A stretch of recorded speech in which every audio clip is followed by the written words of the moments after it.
What is going on, everybody? Welcome back to another episode of the Waterboy Podcast. Today's episode 342, and it is another week of the coaching carousel going to absolute disaster, Disarray. absolute destroy. You could say we are in a bit of a pickle in the coaching circles right now, and I am trying my best to stall the most I can as my video buffers and you guys don't suffer. I think we're good now. I don't know, but also doing this on the day that Amazon Web Services just got completely annihilated probably is not a good combination. Certainly doesn't help. Lot of bad vibes today. Vladdy Jr. pulled up to the stadium wearing an Austin Matthews jersey. You would be more aware of that than I am. All of the Toronto fans are sitting there with the McConaughey Interstellar meme. No, Murph. No. It's that meme. So Vladdy may have just confirmed the Seattle Mariners will be back in the World Series. Well, I just said back. Will be in the World Series for the first time in franchise history. We'll see though. It's been an exciting day. We are recording this on Monday, October 20th, and today might be one of the most exciting weekdays of sports in a really long time. We get a game 7 to go to the World Series and probably the best pair of Monday night footballs, which are soon to be ending. The last. It should be the last. Soon to be ending. Should be. But this is an excellent slate. And the Waterboys are recording. It's a great sports day. Oh, it's a great sports day. It's essentially the sports equinox. I was gonna say though, I was thinking about this Hockey's the other day. On, yeah, hockey's season has started. Correct. Enjoy this. This isn't preseason. Yes, it has started. Basketball's preseason for like another 6 days. Basketball starts today. When it starts today. Tonight, the Los Angeles Lakers debut. But I was gonna say, enjoy this, ladies and gentlemen, while it lasts, because in about 2 weeks, the sports start. This quite literally, this is the period of sports equinox where the NFL, NHL, college football, NBA, MLB, everybody's playing. I think on there's no MLB on Thursday. Thursday would kind of have to be the day to get the equinox off, because I know NBA's playing. I know NHL's playing. We have a Thursday night football. I know. Is World Series back-to-back days, or is it break in between? World Series isn't playing on Thursday. Well, I'm saying Friday, and then I'm saying Friday to Saturday. Well, then NFL's on Saturday. It's a 2-3-2 format. Yeah, you'd one need off Thursday. Days.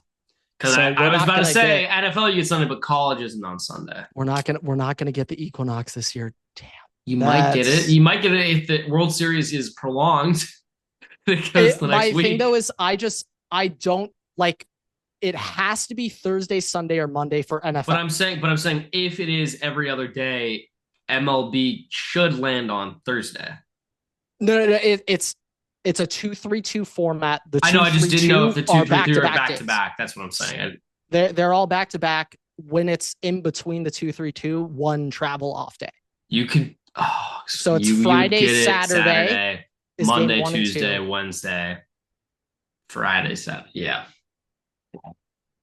That's unfortunate. No sports equinox this year. And the Sunday could be possible to pull off, but there's no college football on Sunday this week. So yeah, we're not going to have the equinox this year. All right. So this is the sports equinox right now. When you're recording, hearing when you're while hearing we record, that this is the sports equinox, but we have a massive week to recap and go over. I spent a majority of my viewing experience on college football. Real quick, I just have a message to get out there. I need to make this point very clear. This is a message to YouTube TV. You have saved my life. You have revolutionized the way I experience football.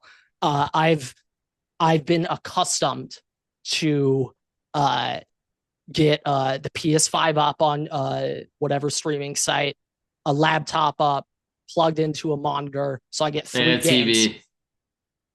Well, for me, like to get all my setup I don't have another TV in there, but now with the YouTube quad box, Everett, has changed my life. You should have seen the quad box I had Friday night. You should have seen the quad box I had. We had 2 baseball games on, I think. We had a couple of, or one like college football game, and then the fourth one was Impractical Jokers. Just the most electric quad box I've made in years. You're just seeing Murr have just heinous things happen. And I'll be honest, there were a couple of moments where Impractical Jokers did get the audio. I'll be honest, they did. They did for a couple of innings. Okay, it was that entertaining. Nothing like the random March Madness True TV Impractical Jokers overlay. That's just like elite advertising. I guess that's the term for that right there. But the YouTube TV quad box has changed my life in only positive ways. Well, I guess negative for the amount of time I spend on YouTube TV now. But I just never thought, this is how I know it's legit, Everett. I never thought I'd see the day where my dad is on board. Oh, that's big time. Yeah, that is definitely big time. You're getting the fathers if we can get up the in big here. Man on board. Oh, I don't think there's ever turning, because that was the biggest obstacle. Getting the older people to be like, embrace it. Yeah. Not just embrace it, but fully believe and agree this is significantly better than what I used to have. Like, that is the key part.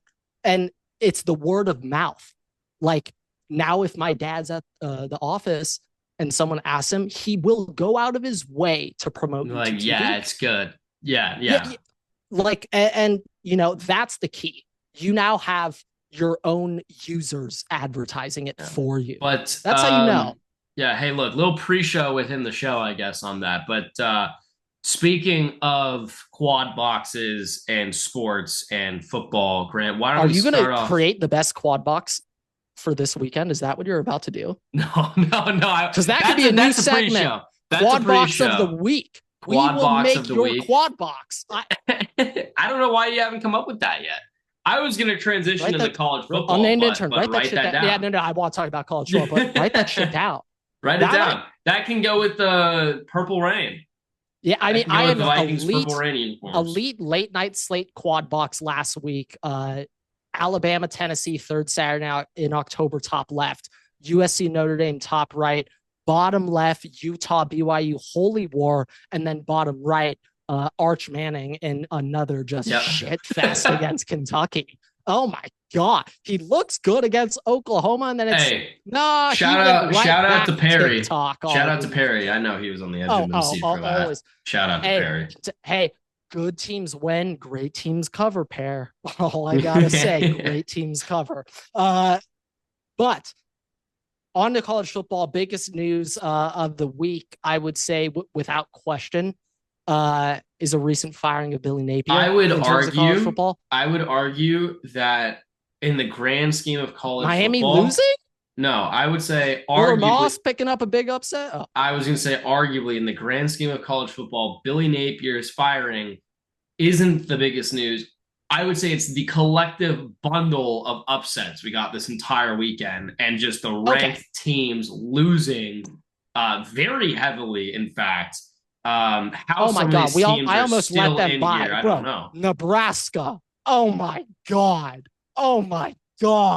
Really? Cruel. You can't be serious, dog. You can't be serious.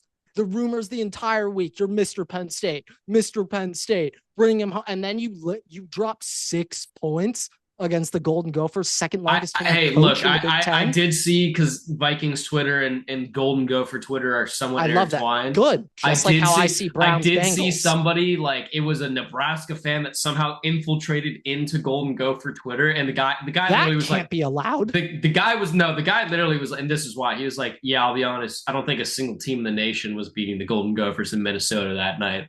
It's like, oh, okay. Was it the power of friendship, or was it the power of the dam? All right. They found a new boat, Grant. They found a new boat. They're on to another one. Halfway through the Where? season, they patched it up. Where did PJ Fleck find that? They portaged. Did they revive it? Did they find a plundered ship? No, I think that they've been making a canoe like off on the side, you know. Is it like one of those? Is it like that duct tape plane situation? They finally got the duct tape. That was the old one. The old one was the duct tape boat. No, maybe it was the paddle. I don't know. This one's something. I was about to say aerodynamic. Is the term hydrodynamic? What's the term for swims well? I still think it's aerodynamic, but yeah, hydrodynamic. I don't know. Displayed great water. Win. Great win. Great win for them. The Golden Gophers, Everett. You know what their record is? Are they 5-1? I don't know. They're 5-2. 5-2. Head Frisky. They're 1 win away from bowling. Hey, you know who's also 5-2, Grant? Texas or LSU or Illinois or Arizona State or Michigan at 25. Yeah, you know, real quick, I'm just going to quickly just scroll through this top 25 college football scoreboard, and we're going to get all the losers in. We're going to get all the losers in. No one's skating by this week, ever. It's nasty, Grant. Starting off, it's first on my thing, USC Notre Dame. We'll save that. Though. I was just going through the poll, but yeah, you can go through the matchups. That works. I'm just going through the scoreboard. Yeah, that works. So I'm seeing, Indiana, great win against Michigan State. It looked a little shaky at the first. I think they were actually down 10-0 to start this game. Mm-hmm. But they settled in. They got it going. Win by 25. Indiana's a football team. All right, football team. Texas A&M, really pathetic showing against Arkansas. Like, really, really pathetic showing against Arkansas. Game, honestly. Close game. Really, really tight, and it shouldn't have been, because I think A&M was up 21-3 in this game, and they let Arkansas back into it. Bobby Petrino. But yeah, no, I wasn't very impressed out of A&M. Ole Miss, at first, it was looking like they were hanging in there. I was really impressed. That one audible Lane made start of the second half. The announcers couldn't shut up. They're like, look at Lane. He is freaking out on the sideline. He sees man. He's telling Trinidad, check into this. They run the curl against one-on-one man, makes the corner miss. Boom, gone. Nobody behind him. That was a Lane Kiffin goat audible right there from what I remember. But Ole Miss isn't a joke. Georgia, though, that team, damn it, Everett, that's a football team. Now, they're not the Georgia Killer Bulldogs. Okay, they're not feral demons coming to kill your quarterback like they were 2 years ago. But Georgia, they have culture, they have heart, they have teamwork, they play as a team. And in spurts, in moments, you see that classic Georgia Bulldog defense, or just that team that we're so used to seeing, and the beast's still in there. All right, Kirby is still humming over there, but what a miraculous comeback. 17 points in the fourth quarter to help them win 43-35. Gutsy performance, absolute guts. Tennessee, Alabama. Joey Aguilar was struggling. I didn't think he'd struggle that hard. I was really impressed with Alabama's secondary in bunches, how they stepped up. Now, I believe Damani Jackson got benched for this game. I could be wrong, but I don't remember seeing Damani or hearing his name throughout the game. He had a lot of clips go viral recently of him sitting in a cover 2 hard flat. It is a sweep out to him, and he quite literally does a matador move, Everett. Tape on guard and lets the running back just run right by him. It was it was crazy. I never, out of Damani, 5-star corner USC got, like, I just didn't think I'd see that. But really impressed with Alabama's young true sophomore stepping up in the secondary, making big plays. Zabian Brown with that pick 6. I guess Zabian Brown just shows up in the biggest SEC games.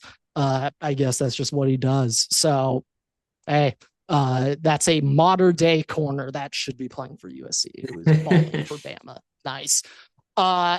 Texas Tech. So much hype over the past few weeks as kind of the class of the Big 12. Remember when I was telling you, I don't think this is a joke game. Like, Arizona, this isn't a joke game for them. I didn't think Arizona State was going to win, but shit, They did. Yeah, no, Kenny Dillingham is certainly the best coach in that conference. Just on a week to week basis. You saying the Big 12? We love Fritz as well. There you go. Kenny Dillingham, though, that dude's getting poached, and it's crazy to me that like somebody here should take it. Like, no, he will 100% be a candidate. Brought up, he's 34. Yeah, he is. Like, dude, I believe now the second youngest, maybe, or the youngest coach in college football. I think he's just the youngest. I think he's. Well, remember we found it was like not in Power 4 at least. He is the youngest coach. Yeah, but Dillingham, an excellent job there. I was also just really impressed with Levitt. I was kind of overlooking Levitt because I want to get through the rest of these games before I propose a coaching carousel situation here. LSU, absolute disaster. We'll get more into you in a second with the coaches. I don't want to discredit Vandy. They are ranked in the top 10 Everett for the first time in program history. Yep. What a job, by the way. What a job they are doing. Ridiculous how Vanderbilt, they're 6-1. Just real quick right now, if we had a 12-team playoff just out off these 12 teams, the 12 teams in the playoffs would be Ohio State, normal. Indiana, okay, last year, kind of normal. Texas A&M, not super normal, but okay. Yeah, no, definitely. Oh, shit. Alabama, Georgia, Oregon. Okay, pretty normal. Yeah, and then we go Georgia Tech, Ole Miss, Miami, Vanderbilt, BYU, and Notre Dame right now. Yeah, it is a dicey situation. By the way, I guess technically speaking, would Notre Dame be the 12th team in that situation because it's supposed to be an at-large bid? No, what I'm saying for the at-large bid, like would it go to Notre Dame over a G5? Well, right now, no. There has to be a G5 team. So it would be it would be USF over Notre Dame going by that standard. So yeah, okay. that's still there's a G5 auto bid. Not by auto bid. That's why, but it's usually the 12th seed is why. Yeah, no, 12th seed. But what you're saying, the 1 through 11 ranked teams at the final college football playoff poll, they're all in the playoffs. Yeah. One way or the another for the most part, unless you have like an overlap of two Big 12 teams, you have an SEC team right outside or something like that. Well, I would just say whoever the top 11 ranked team, even if it was a G5 team, the top 11 ranked teams will be in no matter every single year, no matter what. Because there's only one G5 bye. Yeah, I mean, I'm just in this situation where I'm looking at like a Miami versus Notre Dame. Like the other thing which I'm implying is that the conference champions will always be ranked in the top 11. No matter minus they the will G5. Always. That's also I implied that. Yeah. But keep going down your list of the ranked games. Georgia Tech, nice win over Duke. Oklahoma, a solid win in Cocktober. Every win in Cocktober counts. So every big win accomplishment matters. You can hang your hat on that. BYU pulling out the Holy War. This was a crazy game. I'm not sure if you got to see. I did not catch it. It was a nuts game. A great, excellent uniform matchup. They both wear all solid color, so all red helmet, all pants, blue jersey versus all blue pants, jersey, everything. So beautiful color matchup. BYU pulling out with a win. Bear Bachmeier. He didn't light up the scoreboard with stats, but his poise and composure, very impressive for a true freshman quarterback. He might not be the starting quarterback next year when they bring in Ryder Lyons. I have no idea, but that kid, oh yeah, I am hoping and expecting some good growth because I saw a lot of maturity out of him there in that start. Missouri, Auburn, Missouri picking up a dub. Great win for Drank. He keeps rolling these off, and I don't mean that as like a pathetic win. Anytime you got to go to Auburn when their season is technically not over, it's a football game. Okay. That is a tough stadium to play in. So I give Drink a lot of credit for that one. But Auburn, Hugh Freeze, Yeah, Hugh Freeze wanted a public like we're done, son. We're done. Hugh Freeze wanted some public like support from his AD. Like there was just a post about that. Yeah, buddy, you're probably not getting that. Jack, dude. What? I'm not getting that. Really so another big opening that like this offseason might be the biggest of openings for college football we have seen in a really long time. Yeah. In a very long time. But we could just quickly talk about that. So the last game, I was waiting for you to mention it. Memphis upset by FAU. Oh yeah. Oh, Memphis. You had a chance for next week to have one of the most exciting top matchups G5 could have put on this year, and then you just. Is that Trent Dilfer? He's not still coaching. Trent Dilfer got fired. Oh, sorry, It was UAB. Yeah, no, he got fired. It was is it Chad Mortensen? It was regardless. It was Mortensen, one of Mortensen's kids. Any program that has been recently affiliated with Trent Dilfer, you're losing to them the week before you could potentially have a good for UAB. G5 good for UAB. Great for UAB. Phenomenal for UAB. But we could have got a ranked Memphis USF. We could have got that next week, and we don't. So. Yeah, and Memphis is the last big team on Tulane's schedule as well. So that might be for the conference championship. You never know. But okay, into the coaching carousel, Grant. The big thing that I wanted to talk about when you're talking about Kenny Dillingham and ASU was you mentioned earlier today that Dan Lanning podcast just to you, to me, that Dan Lanning is potentially interested in a specific head coaching opportunity if it were to be offered to him. The rumor going around is Dan Lanning, if it's not open today on October 20th, but if it were open, that is his number one choice of where he would go. Is the LSU Tigers. Dan Lanning, his number one choice if he could pick any university would be LSU. This is what I'll say.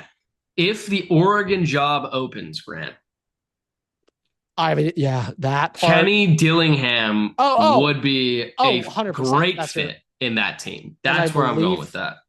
I believe Kenny and Dan work together. I'm not entirely sure, but I wouldn't be very surprised. Everybody's kind of worked with each other at this point in some regard.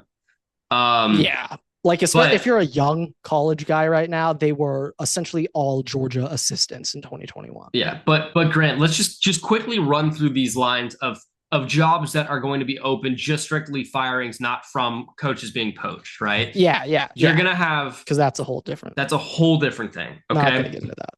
Probably Auburn, probably FSU. We have Florida, we have Penn State. I think Auburn is 100%. Florida State is 99.9. Well, Auburn's 95%. Florida State's 99.9%, but I would say not done. I would say not having the support of your AD right now is not a fantastic look. But it's FSU, Auburn, Penn State, and Florida are all open. You're probably going to have an opening. I shouldn't say probably. You might have an opening at Clemson. Yeah, I don't know. Have an opening at Clemson. No idea. You might have an opening at UNC. You will have an opening at UNC. You might have an opening at LSU. Yeah. I think LSU is going to lose a couple more games this year. And I would think, I don't know though. I don't know how LSU operates. But keep going down. The buyout's pretty bad though. You have an opening at UCLA. So that's still 8 teams. Yeah. Really, I think those are the main. Or Wisconsin. You have Wisconsin is likely, and then is it Oregon State or I always get Oregon? Oregon State is open. It is. Virginia open. Tech is open. Yes. So we have 11 key openings. Kentucky also likely. I wouldn't. Potentially. I'm thinking. And Arkansas. Arkansas is also open. So you have like 13 with the other openings. SEC jobs that are open, I don't know if this is the window for Kentucky to get rid of Stoops. You say that to a Kentucky fan, they'd be like, "Get Raven, we'll go get John Summerall." I know, but But I fear but that I'm just saying we're just going through place potential. Summerall We're could just going through go. potential. We're just talking potential here. We're talking about Yeah, potential.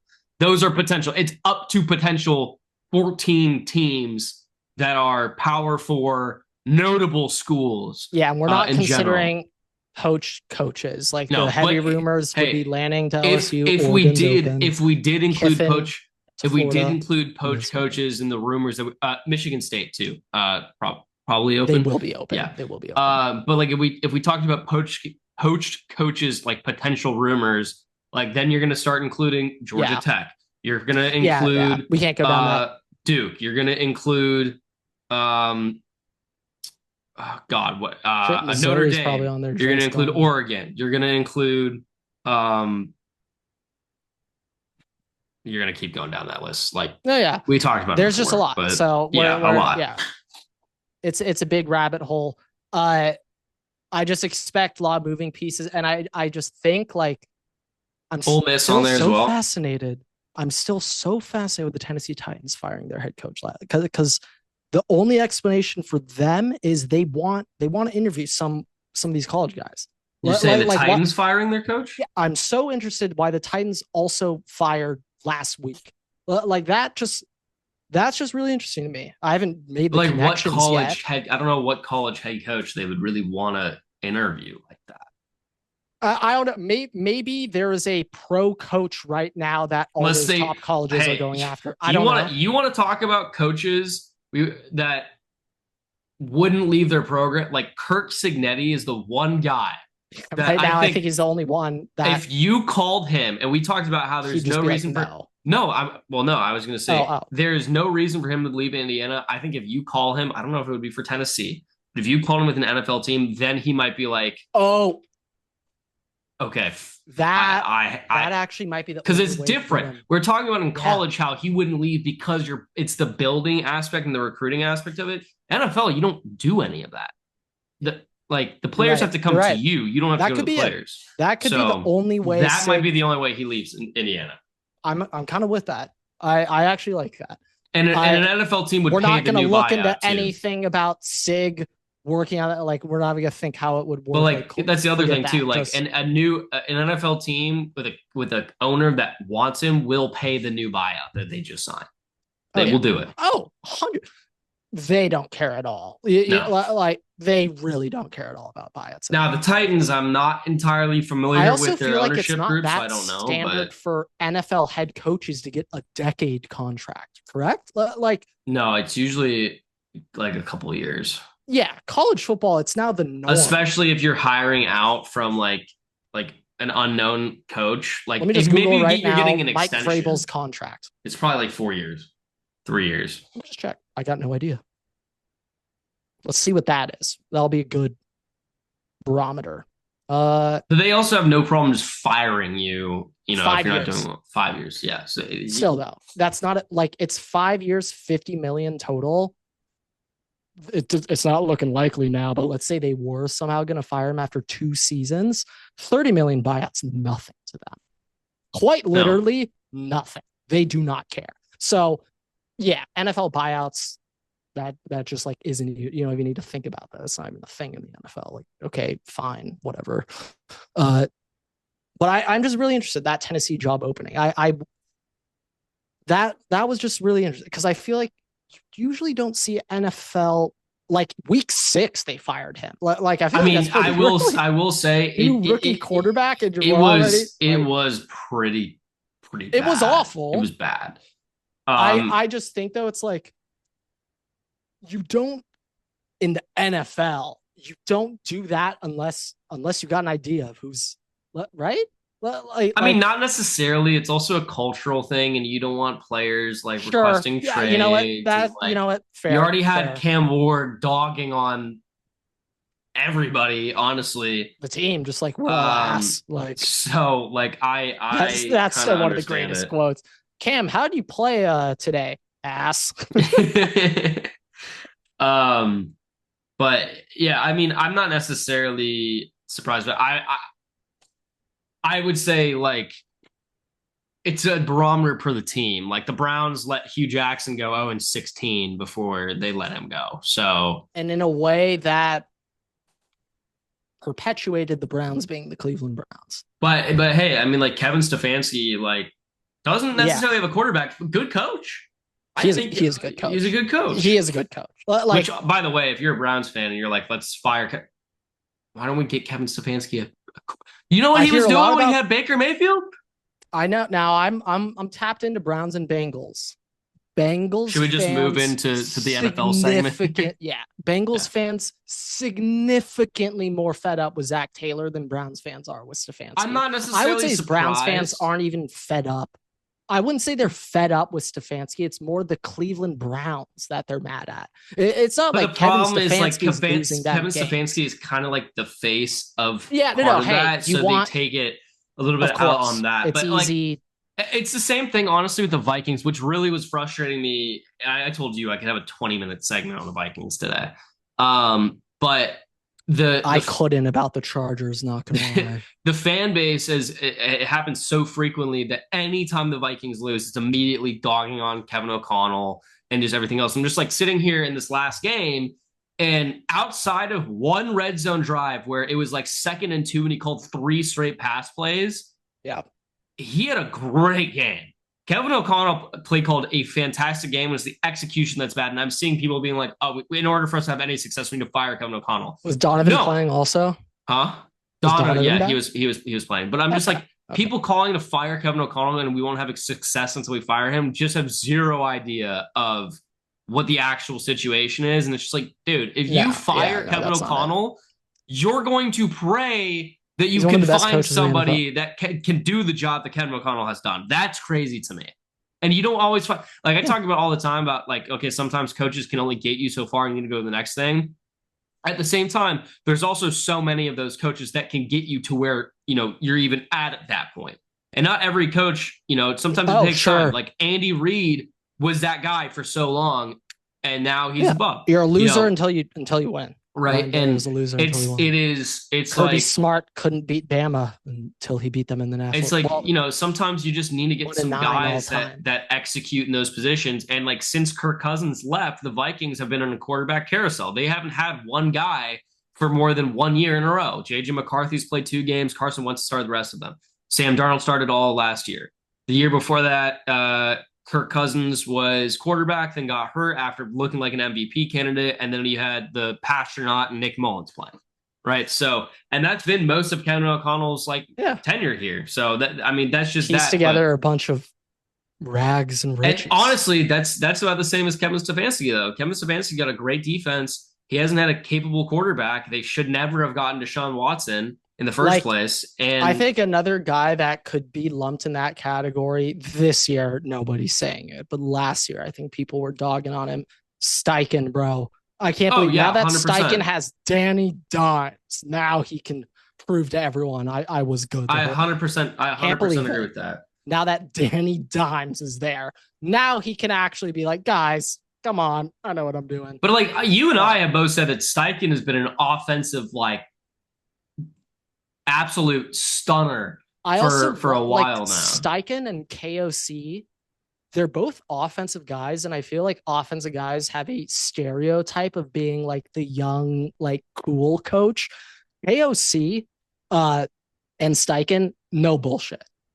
Zero bullshit flies. KOC lets a little bit, but it depends. I mean, when I see if KOC, let's say I shouldn't say lets it fly, but that's the wrong word. Let's say it's a ticky-tacky call that doesn't go the Vikings' way. KOC's eviscerating the ref on the field. He has that flip where he can go psycho killer war mode. No, I mean I'm more so could do that too. I'm more so saying off the field stuff. Like there's been some stuff going on with the Vikings. I'm purely talking in game on the side. But at the same time, Kevin O'Connell has dealt with that kind of stuff internally. So that I get that. But I just think Casey Steichen, I feel like they're no bullshit in the sense that I will just say, for example, goes missing in London. KOC, you're fucking benched. Yeah.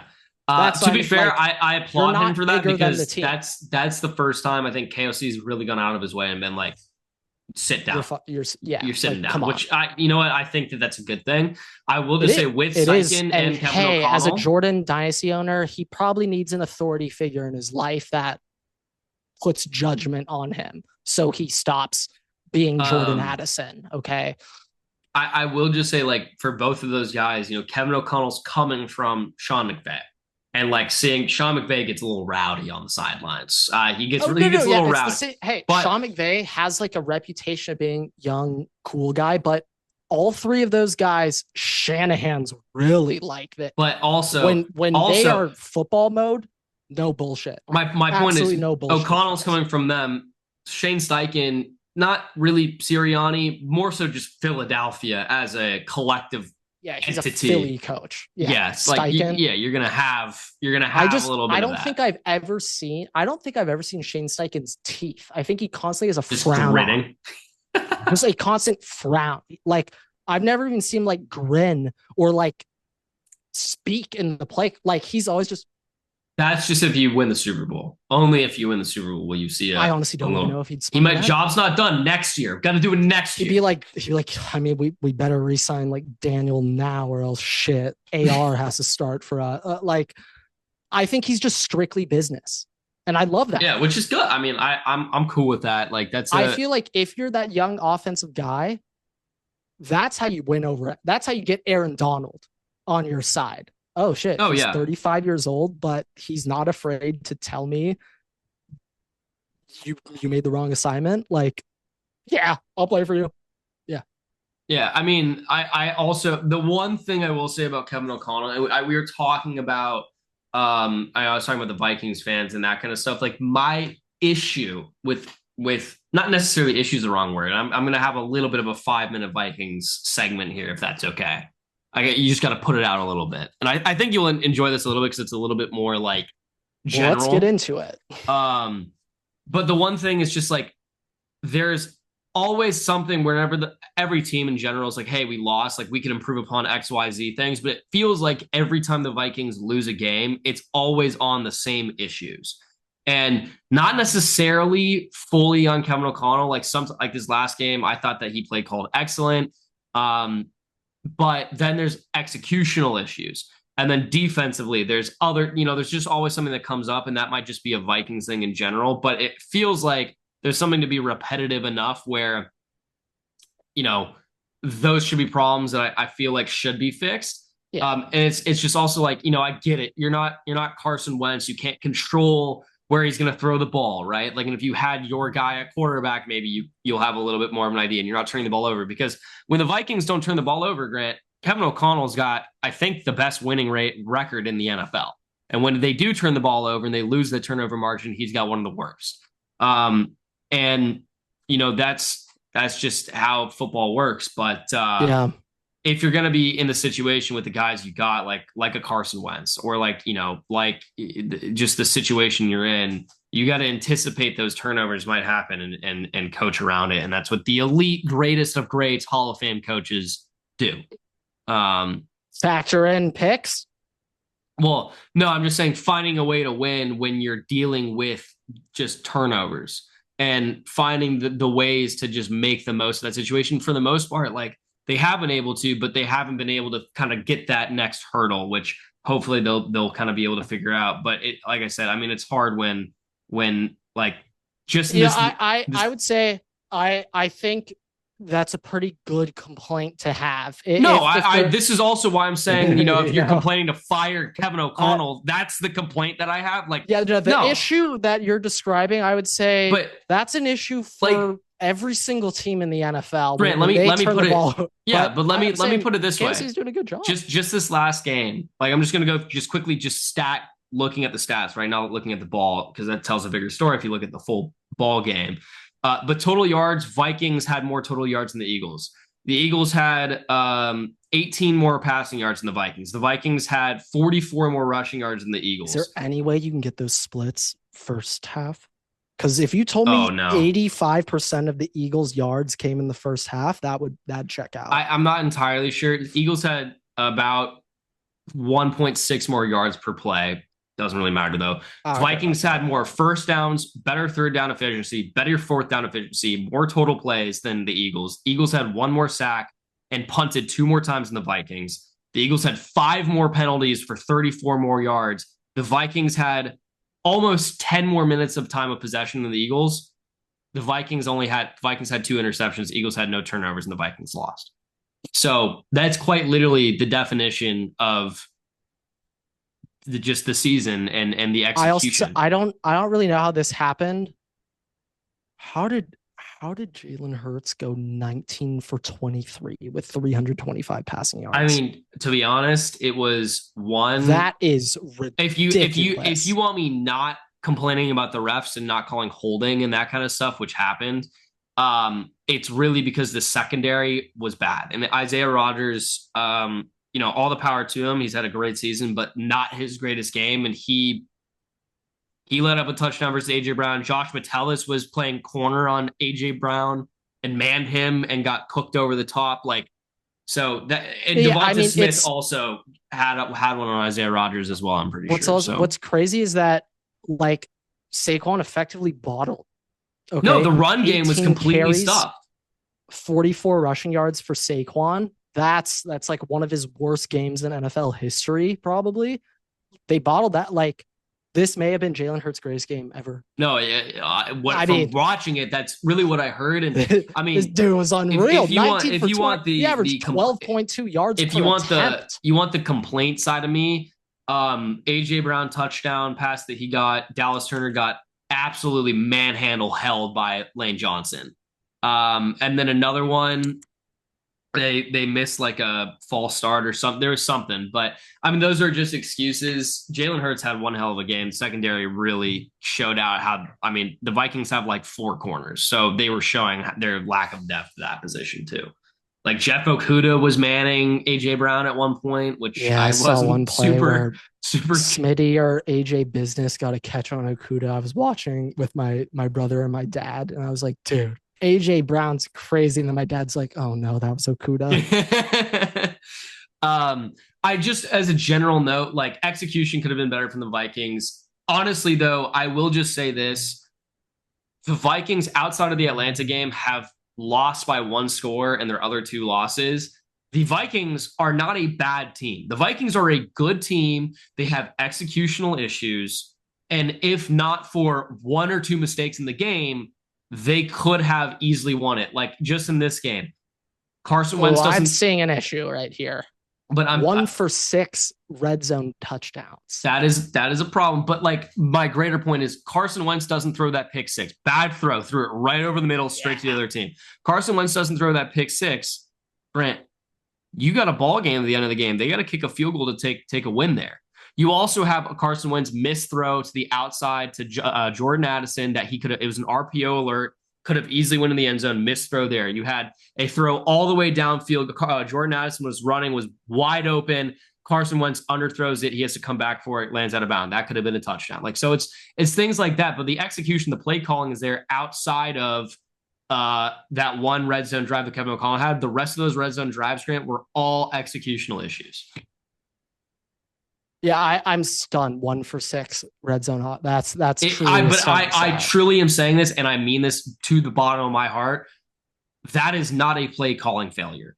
That was not a coaching failure. It was an executional issue where Carson Wentz was putting the ball, and it largely falls onto him on that problem. The offensive line takes some of that blame as well. The trenches were kind of getting beat up, and Carson Wentz was having to run. And I get having him as a guy that's kind of throwing the run's not great, but at the end of the day, play calling was there. Wide receivers options were, everybody was open to get a ball. Not everybody, but those options were open and the ball just didn't get there. So that's my spiel on the Vikings though. I will say, right. I will say, I'd say another exciting match or what else do you want to say about the? Well, I was just going to say maybe we solved the tush push issue by having the guy be horizontal in front of the center. Oh yeah, I saw that. Yeah, no, that was exhilarating. That guy got called up from the practice squad specifically to be the human meat shield from the center. Yeah, I guess that was, you know what? Yeah, no, that was the greatest fourth quarter performance in football history from the Denver. 33 points in the fourth quarter. I mean, that yeah. is so much for one quarter. Not to mention 33 points. The Giants went down. They scored. Oh, and the Giants scored 13 points in the first quarter. There was also, but I'm saying like at the end of the game, there's like under 2-minute warning. It's like 1 minute, 15 seconds left. Giants scored again to take the lead after the Broncos scored. And the Broncos went down. I mean, absolute just critical failure out of the Giants defense. But yeah. Still, I haven't seen that before. That's crazy. I've seen the Vikings have the greatest comeback in football history, but that was crazy to watch just in the fourth quarter.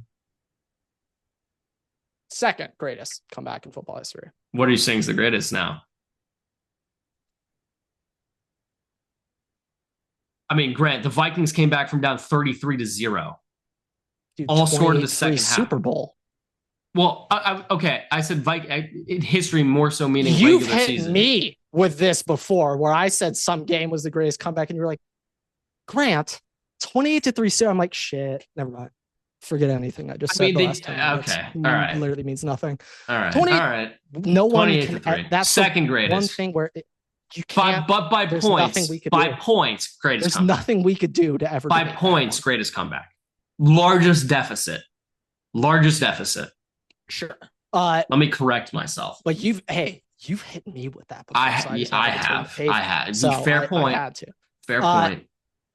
I would say the Giants. I'll look into this more, but first half Jackson Dart is potentially the first pick in the draft. Second half Jackson Shart. That's his nickname now? That's his nickname? Or Jackson Fart, whichever one you want. Whichever one is more appropriate for. You might have a Waterboy vote. Waterboy vote on that one. Shart or Fart for Jackson Dart's nickname in the second half. Second half, he's a 7th round pick. He's Honda McCord. First half, Everett, he looks like the first pick in the draft. Hey, you know what? Something happens. I think Dolphins fans would take either half over Tua, halftime. Oh, 100% they would. But I don't know what it is. Like him and Scatterbo are hitting their heads too hard in the locker room. It might be that. Something happens at halftime and he reverts, he regresses. So we got to get that fixed. Better, easier said than done. Hard. Yeah, we got to get that fixed. My other thought with both of these quarterbacks is when both of them inevitably get their second contract, both of these franchises are absolutely screwed.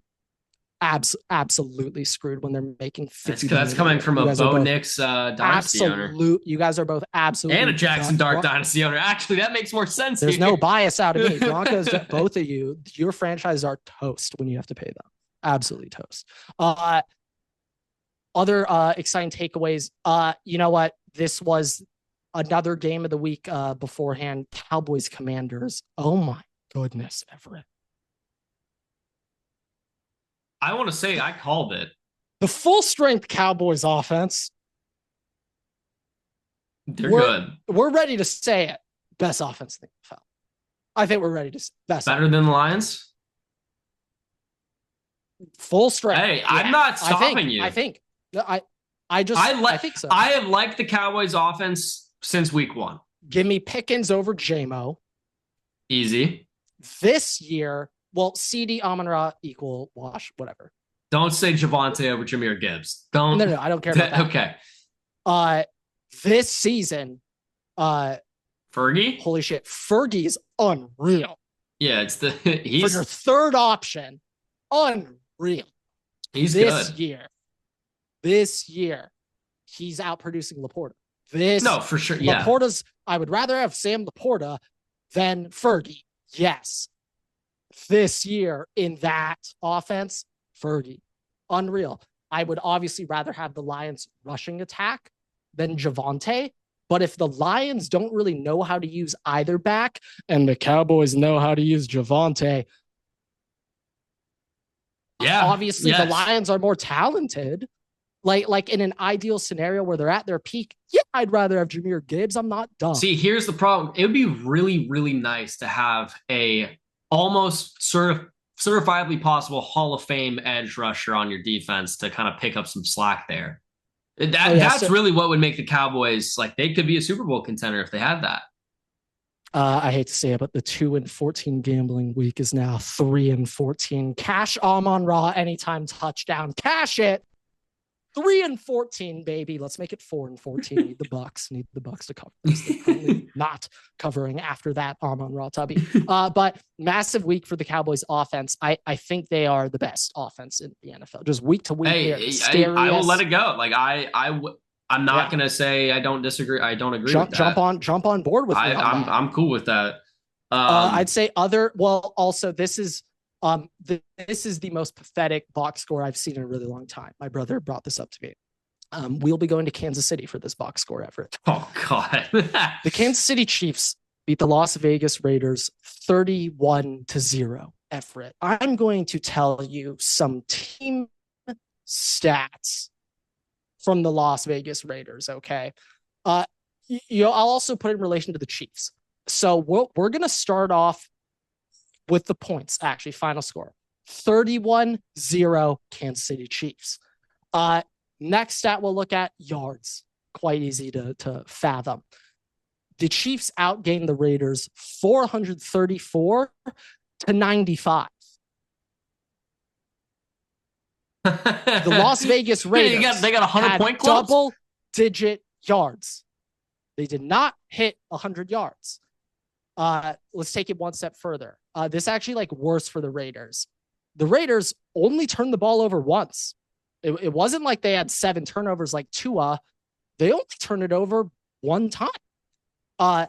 This is where it gets astonishing, serious, and potential crime report worthy. Oh boy. First downs. The Chiefs outgained the Raiders in terms of first downs 30-3.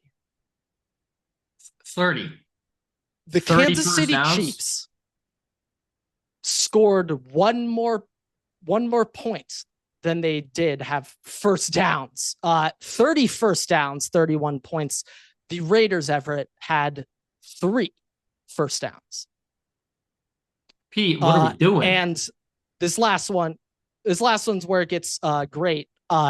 Raiders 0 for 7 on third down. And I was bringing up Vikings had a little trouble in the red zone. At least they got into the red zone. The Raiders 0 for 0 red zone attempts. Geno Smith finished the game. Did they get into field goal 10 range? for 16 with 67 passing yards. Let me see if the kicker attempted a play. They really need Brock Bowers. See if Daniel Carlson attempted anything.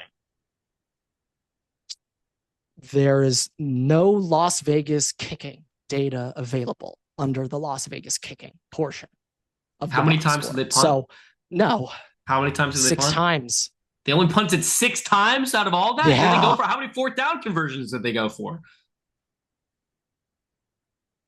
Please tell me this pops up right away. 0 for 7 on third, 0 for 1 on fourth. They only went for it 1 time. So effectively they had 7 drives. Yeah. The whole game. And they got 1 first down out of that? 3. Still. What? Probably from the 30 when they got the ball back off the kick return. That's the only way. That was the only way. Down. But how much? I need to know what the time of possession was to actually fully 42 minutes. Chiefs 17-52. So you're telling me you had 7 drives over 17 minutes. Average drive around 2.5. Let's see. They had the ball for an average 2 minutes and 42 seconds. About whatever. Yeah. Maybe 20 seconds. Yeah. So, all right. That's an absolute. I can complain about the Chargers. I can't truly complain I'm not that, okay? I could be mad about them getting mollywopped by the Colts. At least my team beat the Chiefs this year, Like I can't be mad at the end of the day. I mean, Grant, the Chiefs at the end of the day, since I started this pod. The Raiders are in contention here for the number 1 overall pick. Hard to get that from the Jets. Really tough to get that from the Jets now. If you are the Raiders, do you take a quarterback in the first round? Or do you stick with Geno? You just signed to an extension. You gotta go take quarterback. It's not a real extension. No, it's not. It's more so for we just need to have a quarterback while we're building everything else. You got to go get a quarterback. I think Fernando Mendoza is going to be nice for the Jets. I'm excited for Garrett Wilson. Sending him to purgatory. No, I know. I feel like, though, for the Jets and like the Browns to succeed, they need a press quarterback. The Browns, Mendoza, the Browns have Cam proven Ward didn't have hype. Get ready for Fernando Mendoza. He might not even be. If you Google NFL articles on ESPN, I don't think Mendoza would even crack the Browns. The Browns have proven, though, if you give them a quarterback, like a decent quarterback, a good quarterback, they can be a good team. They've proven that. And Kevin O'Connell has proven that.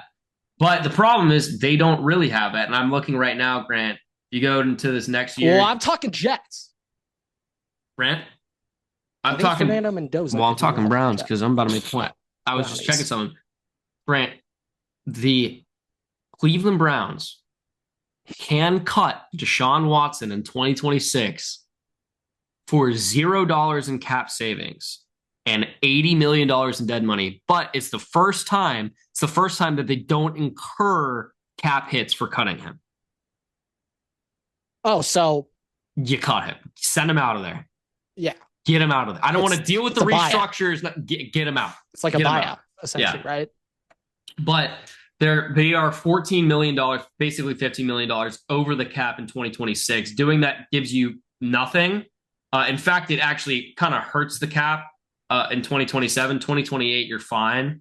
You actually get money back in 2028. But you do that, make some, a couple trades or a couple of restructures, extensions, whatever you got to do.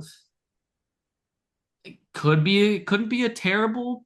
The thing about the Browns is, you remember like 2 or 3 years ago when we first started out the podcast, they made the playoffs. They were like 10-6, 10-7. Yeah. Something like that. But I remember that whole year.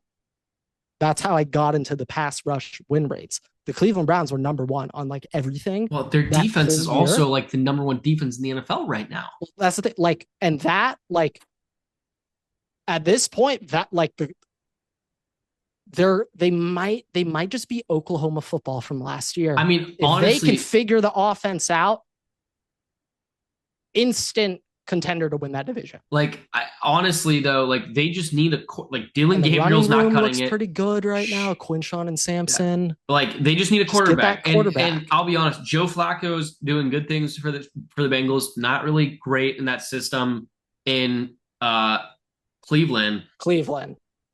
But Grant, what they could do, you could go trade for Kirk Cousins. Kevin Stefanski's got familiarity. Maybe. I just feel like at this point, like if Sammy Darnold was on the Browns. Yeah, but the problem with the Browns is with that Deshaun Watson contract, they have kind of refused to pay any other money, like a substantial, or like pay any other quarterback a substantial amount of money, which I get. I understand. Like you don't really want to take on 2 of those contracts, but I mean, shit though. At this point, it's like, why not go get like Gardner Minshew trade with the Chiefs? Yeah, I was trying to think of just like a backup like that, like that's not a terrible idea. Yeah, I don't know. It's just like, I guess if you're the Browns, no, you're best off giving Gabriel or Shador a shot right now. Like in hopes somehow they make it work. They won't, but yeah, I mean, if they do, you solve your problem. So it is just unfortunate because it's just a waste of a great defensive year. But yeah. I mean, just that whole unit. And hey, as a whole, they're really good. Jerry Jeudy proved last year that he can be a threat. Hasn't really done that much this year, but that could also just be a deficiency in the passing offense. And running game is great. The running game, Quinshon Judkins is looking Best great. rookie running back so far this year. So, yeah, but I mean, looking at the rest of these teams, Patriots Drake May's looking nice. Drake May's looking real nice, Grant. And the rest of their season, Patriots by the fans, way, they don't deserve to have him. He's so good. And they Grant, literally said they'd rather have Roman Anthony over him. What losers. Grant, let me just read you the rest of the Patriots schedule. It should be pretty light. Browns, Falcons, Bucks, Jets, Bengals, Giants, Bills, Ravens, Jets, Dolphins. That's a team that's going to the playoffs. AFC Beast, they got bailed out with the lightest scheduling of the year you could have asked for any division with their uniform opponents.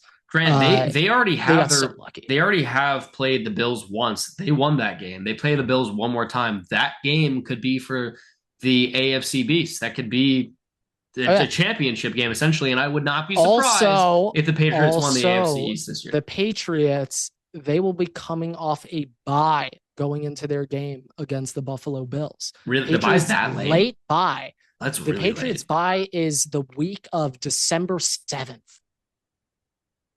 That's crazy late. What? Crazy late. Yeah. I'm looking at it right now. Giants 12-1. Next game, Bills 12-14. So that has to be the bye. Yeah. Also, by the way, Grant, super late. Interesting stats here. Vikings 3-3 with a +20 differential. Tampa Bay Bucks 5-1 with a +14 differential. San Francisco Bucks, 49. It's all been tight. Yeah, 49ers +7 differential. They're 5-2. Then just guess which team has the worst differential in the NFL. Worst. But they're positive. They're negative. I'm saying this is the worst differential overall in the NFL. Okay. It's not going to be the Jets. It's the Raiders. Grant, the Raiders are -77. They are not the worst. They are not even the second worst. Are they third worst? Bottom 5? Yes, they are third worst. I'm guessing it's not the Jets because you wouldn't have been that excited leading that question if it was the Jets. So I'm going to take them off the list. Dolphins. No, it is not the Dolphins. Titans. Grant, I probably should have guessed that one earlier. The worst differential in the NFL is the Tennessee Titans at -96. Yeah, I should have guessed that one earlier. I will say this though: the Cincinnati Bengals are sitting at 3-4. Grant, they have the second worst point differential in the NFL at -78, sitting at 3-4, second best record in the AFC North, one game behind Pittsburgh. I'm curious what theirs are if you take out the Browning starts. Because it's probably pretty good. I can't do that right now, but yeah, so just Burrow was 2-0 to start the year. I do think that's just a quite literally a point to the testament we were saying about how the NFL is so difficult to kind of figure out this year. I think that's a really great point to that. Also Rams, what a statement! Oh boy, don't even have Puka. Like that's Super Bowl contender right there. Mm-hmm. They look good. Shit. Run game needs to get figured out a little bit, but they look good. The thing though is when Puka comes back, kind of is the run game getting fixed. They need Puka back to help out the run game. Yeah, I guess to a degree. Puka's the biggest problem in the NFL today because of how he's used after the catch. Go watch some Puka highlights. The dude trucks 2 tackles every play, Everett. He's a bowling ball. I'm concerned for his long-term health because they use him like it's Debo. He's trying to truck dudes. And I'm concerned about his health, but it's like Puka's the biggest problem for a DC right now because he is willing to lower the shoulder, power through for an extra couple yards, not try to juke you. He's trying to run through you. You'll get the extra yards, and it's annoying. Yeah, I just looking in anything else NFL related. Tua's just a disaster. We'll figure out. How is Mike McDaniel not been fired yet? it honestly might be Tua. They're like, we feel bad for you. That I mean, like this Like is at your this point, it's situation. like I am surprised, but they're a team that I don't know when Brian Flores was fired, like how far into the season it was, but I do think they tend to let coaches go late. I think they wait a while. I feel Um, like just that might be a Stephen Ross thing. That would, I yeah, guess, make sense. but I Yeah, mean, hey, I you guess never it was know. a Maybe guy. they turn it around. Like you never know. Um, but all right, Grant, why don't we Nah, already we kind of know they're not. No, like I kind of let that dude. The Miami Dolphins are not turning it around. we But yeah, for a Thursday night game, our picks are in place. It is a Waterboy Civil War rivalry, Chargers and Vikings in Los Angeles. We will be in attendance, and we will Technically, the likely third Waterboy Civil War. third Waterboy Civil War. It's like the Smosh Food Wars. That's kind of what we're going with right Do now. you want the rainbow lollipop or do you want the There's pink frosted frosted sprinkled sprinkled donut? donut. I think I got to go with the rainbow lollipop.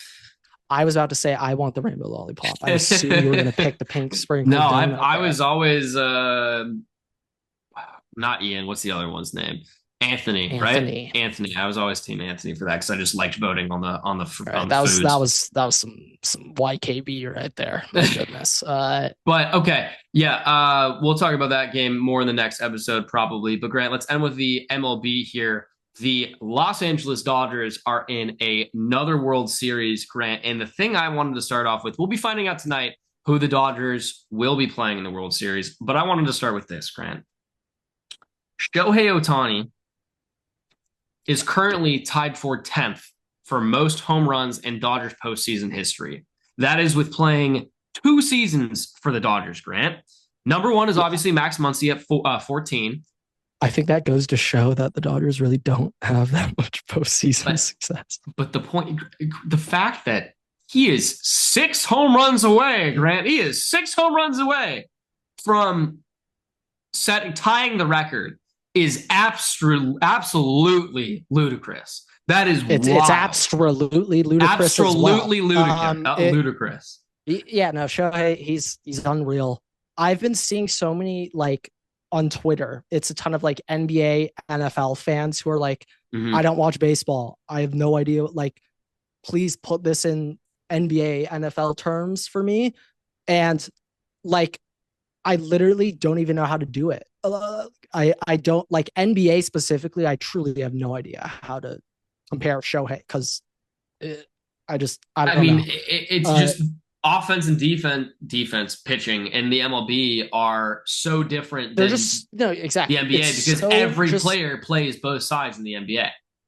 Yeah, You can't like you physically cannot really put it into NBA terms. Like it would and be it's having also pitching and hitting. There's so many unique factors and different types of things that make somebody elite like at either. When it's like NBA defense, at the end of the day, if you're long enough and athletic enough, like that's the biggest. I mean, honestly, Grant, the only way to put it in the length. NBA terms is if he would have to have broken several NBA records in one game. It would have Yeah, to I be was for seeing like somebody most say threes made, total points, it would steals, be triple like belt, quad belt, whatever. young Shaq when he was slim, but if he could also shoot threes and was Magic Johnson the point guard, like but that doesn't even like really like what we're seeing right now. You can't really put it into words because no one ever thought this would ever occur. Like when Babe Ruth was the quote two-way guy. I mean, look it up. He never did both in the same season throughout the whole year. It was pitching for Boston for like 5 years and then gets traded to New York. That's the worst trade of all time. Gets traded to New York and they're like, oh, you hit 70 bombs a year. Swinging that bat, babe. Swing the bat, babe. Come on, babe. Yeah, happened quite easily. Show is doing shit though that nobody ever thought would happen. It's like actually high school stuff.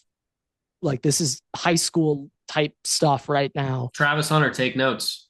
That's how you play two ways. I would say take notes, but it's like don't because it's like even if he played both ways and like was a pro bowler, like that's I don't think that is at the level of what Shohei's doing still. No, he would have to be a Hall of Fame. Like, that would mean he's having Hall of Fame seasons on both sides of the ball, because that's what Shohei's doing. Like, the best in the league at both. Like that is what Shohei is having, a Hall of Fame career on both sides of the ball, Grant.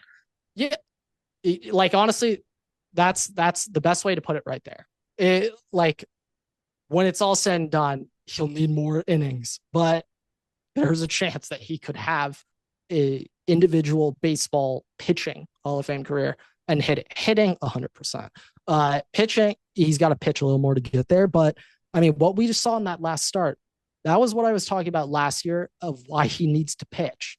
And we also really haven't given credit. Like, we didn't really talk about that. Was single-handedly the greatest individual performance of an athlete in any sport in the history of mankind. Greatest performance of an athlete in a sport ever. Forget you will never see adding to it in an elimination. This is things that if you were there, if you were in person, let alone watching on TV, specifically you're in person, you're telling your kids about it. Even on TV, I'm telling my kids about it. That is a game that you talk about for the rest of your life.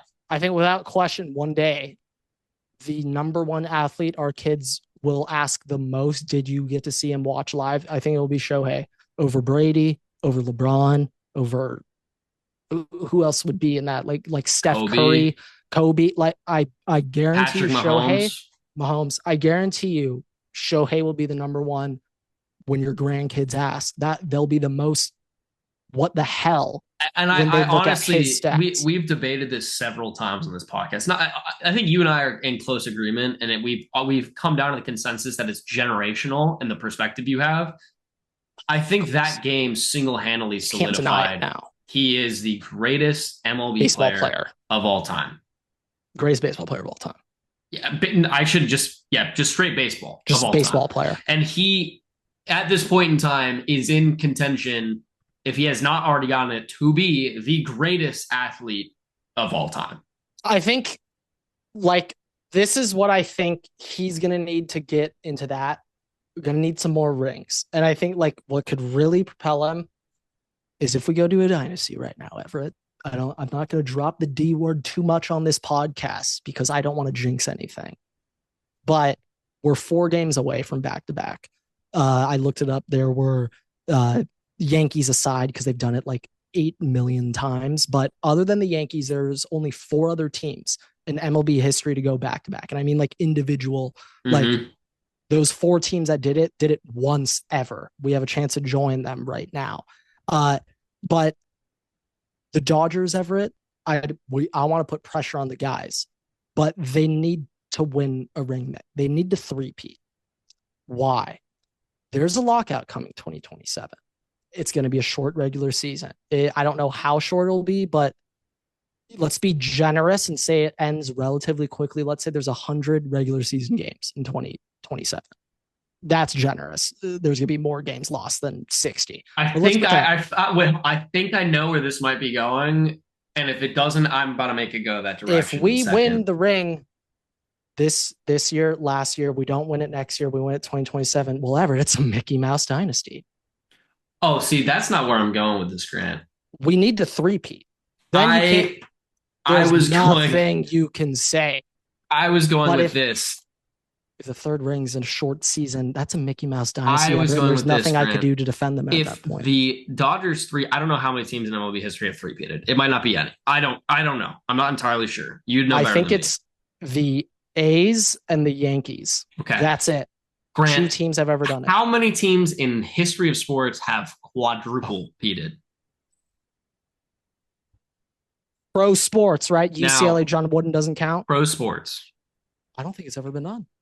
Now, at this very moment, Yankees, if it happened or it didn't happen. At this very moment, the Dodgers are in a position, as of us recording it, that it is possible to do that. Oh, if they four-peated, they're the greatest professional sports team ever. That the fourth peat would come into a shortened season, which to the Dodgers' benefit would mean they're probably going to be healthier. Really help them. Would be healthier and would have a better chance of winning. But also to their detriment is that 4th ring will then forever be the Mickey Mouse ring. But so here, this was just that's where I thought you were four. going with it. I was just saying, I wasn't. Now that you put that in my brain, oh boy, Everett, you shouldn't have put that in my brain. The 4P. Oh God. Oh no. The Now quad that's feed, that's Grant. entering my brain. The quad feed. Let's start with the Dynasty 3. Let's start with just getting this one first. Let's get the second already won ring. the World Series. Okay. All right. I mean, let's knock on some wood if you're with me. But I don't even need to. Shit's done. Look who we're about to play. I'm not trying to drink. If they don't win the World Series this year, oh, Everett. The YouTube account might get banned. The shit I'm going to say on here if they don't win the World Series. We might get blacklisted. All right. Shadow banned at minimum. It's like they better. If they don't, they better. They better. I'm not even going to preview the World Series. Well, my brother was sitting there asking my predictions. Do I have a broom in here? No. That's the 4-0 sweep. Dodgers are about to tie the record, best postseason record in MLB history, 13-1. I'm just saying that if the Dodgers win this World Series, Grant, at least that's how the general public is acting. This podcast is going to have a serious moment talking about a potential quad, a potential 4-peat. We're going to spend a serious, and it's probably going to be actually looking at who's going to be on the team and who's the available. Is Paul Skeens available for that 4th ring, Grant? We're a while out. Is it 29? 8. I mean, that's like the thing though, like when everyone's being like, oh, like go after like Kyle Tucker, which I still think we could be in play for, not ruling it out. But guys, remember, we're signing Munetaka Murakami this offseason. He's going to be a free agent from Japan, 25-year-old. Muncie's contract up after the season? Yes. I think though, the way Muncie's playing, like they want to like keep, I don't know. We'll see. Munetaka's coming though. His contract is estimated around 150 to 200 million, and that's like over 15 years deferred. So I don't give a shit. He's coming. But when you add on top Tucker, do you remember how much money we paid Michael Conforto to be on the team this year? No, I kind of blacked out that whole Conforto It was incident. $21.5 million. If we signed Kyle Tucker, he'd be like 27 a year. That's clearly in the budget. Duh. What year is Freddie's contract / he retiring? What year will that? 2 seasons? So after 2 years. So that is in the quad feed picture? Yeah, no, but it's like when the Freeman contract expires, Paul Skeens' contract. But I'm more so inquisiting as will he be on the team for the full potential quad feed? That's what I'm asking here. Yes. That's really my most, because I know everybody else, he's the only one where I'm like, he might retire. He could retire his contracts up. Like that's more of the curiosity. I also feel like these guys right now on the precipice of dynasty, I think there's a chance they might understand. Well, they just understand how they could be remembered for the rest of their like. Freddie's already going to be remembered. I know, but Freddie will, no matter what, be remembered. He would be the starting, the starting rally for that. Yeah, but Freddie and Mookie specifically, like they're baseball historian nerds. I know they are aware of all those great MLB dynasty. I know they are aware, and I think they would like to be a part of it.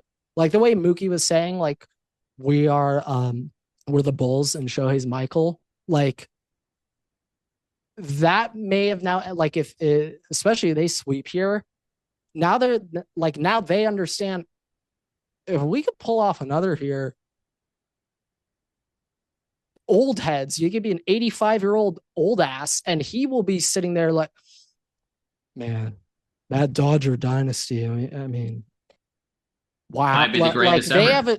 They have a chance to reach fame, historic levels, like etched in baseball history forever, like sports history forever, as that just general history, dynasty. Honestly, literally, it could be pop culture history. Like now, when you're playing for that, and that's in your mind, you're like, oh shit! Like if I get another here, Ohtani, Mookie, Freddie will literally be remembered for like the next 200 years minimum. min. Likely longer than that. We'll see how baseball is in 200 years. They'll probably have robot arms throwing 8 million miles an hour. But like, they could live on forever. If they don't pull off this dynasty, shit, none of us could name a single player on the swinging A's of the early 70s who went back to back. No. One of them's probably a Waterboy Award name somewhere. None of us can pick those out. Reds, I only know them because my dad is a fan for them and tells me all their names. But like, they have a chance here. Historic textbook type shit here. And I think because of that, Freddie won't want to retire early. He's like, no, as long as I can get out there. But I'm swinging the bat. Don't count, don't count your chickens before they hatch. Like, never know. So, well, as the great Kobe Bryant once said, job's not finished. Well, that, and also, one of the stupidest quotes he ever heard is, don't put all your eggs in one basket. If you run out of eggs, you can just make more. So that's what I'm doing here. All the eggs are in the basket. And after we sweep, guess what? Another egg's hatching. His name's Munataka. All right. Couple years, another egg's hatching. His name's Paul Skeens. Have fun with that, chumps. All right. Forget jinxing it. Speak it into existence. Speak it into existence. I'm done with the jinxing. With that, thank you guys so much for watching, listening, rate us 5 stars. You can find us on Spotify, TikTok, YouTube, Twitter, and on Instagram at Waterboy Pod. You can follow me and Grant on Twitter at Everett and Grant, Waterboy Grant. We post episodes on YouTube every week on in other podcast platforms every week on Tuesday and Thursday. So make sure you check us out there so you don't miss a single episode. We also post exclusive content on Instagram and TikTok as well. So make sure to check us out there so you don't miss anything else. And with that, see you guys in the next episode. Waterboy's out.